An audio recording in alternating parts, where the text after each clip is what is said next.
Hey there, holler boys and girls, Golly here.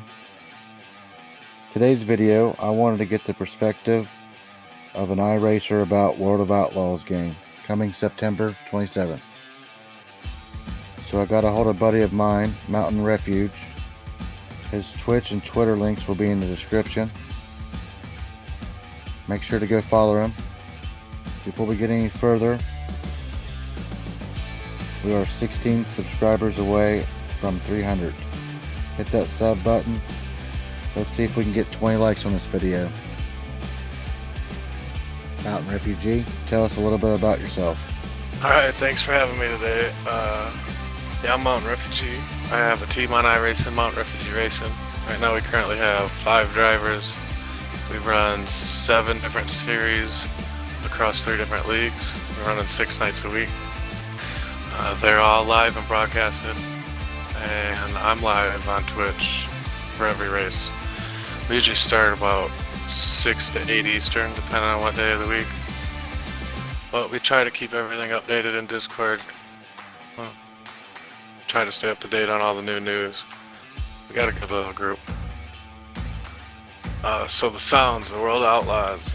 I've watched a lot of videos, and honestly, when you get in the 360 or the 410, that definitely sounds like the sounds are coming straight from iRacing.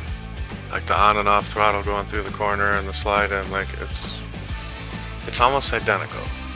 That is one thing that I think they definitely might have brought from iRacing. If not, it's really close. They did a really good job on it. Man, I think the tear-offs are a necessity for dirt racing.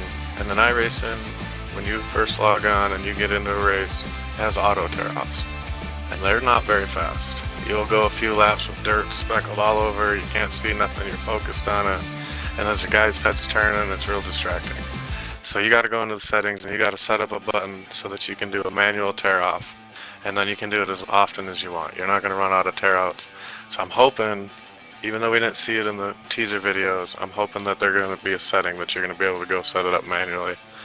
And I don't see why they wouldn't. It should be on release day 1. They definitely should have that in the game. Yeah, I would love to see that feature in there. I think it'd take this game to another level. Yeah, I feel like the AI's definitely come a long ways. Whether you're going from iRacing or you're going to look at the Tony Stewart games, or the Tony Stewart games, and you'd have the AI would just be running straight lines around the circles. I really like to see in the videos that I've seen about the new game that they're bumping and sliding, and you can see them oversteering and correcting, and they're actually wrecking into each other and bouncing off of you. I feel like that's going to make it a lot of fun. And I feel like iRacing has been kind of slow on the AI. They're doing a lot lately. They just brought in the Cup Series for AI. They have just brought in ARCA AI, I believe, this last update. So they've been lacking on it, and they kind of have that old school AI feel where you're just following the leader, and they'll get out of your way. So I'm hoping that the Outlaw game AI looks better than iRacing's, to be honest. And I like that iRacing updates 4 times a year. They have new releases every season. Alright, career mode looks interesting. I've always liked how the Tony Stewart games have done it, where you go through and you build on your teams, and you build on your car, and it makes the replayability better than just going through and running each track once and being done with it. It seems like it keeps you coming back for multiple seasons. And I like how it starts you out as a local track racer and you gotta work your way up. That's always fun. I think it's going to be a good career mode, especially with all the tracks that they got. I mean, there's so many real tracks that are licensed and tracks that aren't. I think there's going to be a lot of playability out of this game. And it's going to be good for leagues too, because they're not going to have the same tracks every season. They're going to be able to switch it up. Yeah, so far we know that there's over 40 tracks, and 13 are official, with 3 more coming. Yeah, you'll love to see the new DLC coming. I think they're going to end up being excellent. I think that working on 60 frames per second platform is good for the game. You know, iRacing has a wide variety. You know, you can have expensive PCs or minimum PCs, and you change the settings, and after a while the game don't really look like it's supposed to for everybody. But being that everybody's going to be on the same console, I think it's going to be awesome for everybody that gets on, because they're going to be able to jump in and they're going to have good graphics, and the dust and dirt flying should be excellent.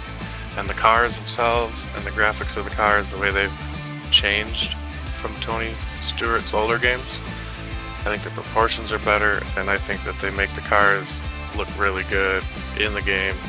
Almost cartoony, but I think it's real enough to get the point across that they're making the cars look like they stand out a little bit. So I'm excited about it. I think it's going to be smooth, and it's going to be refreshing to have a good console game.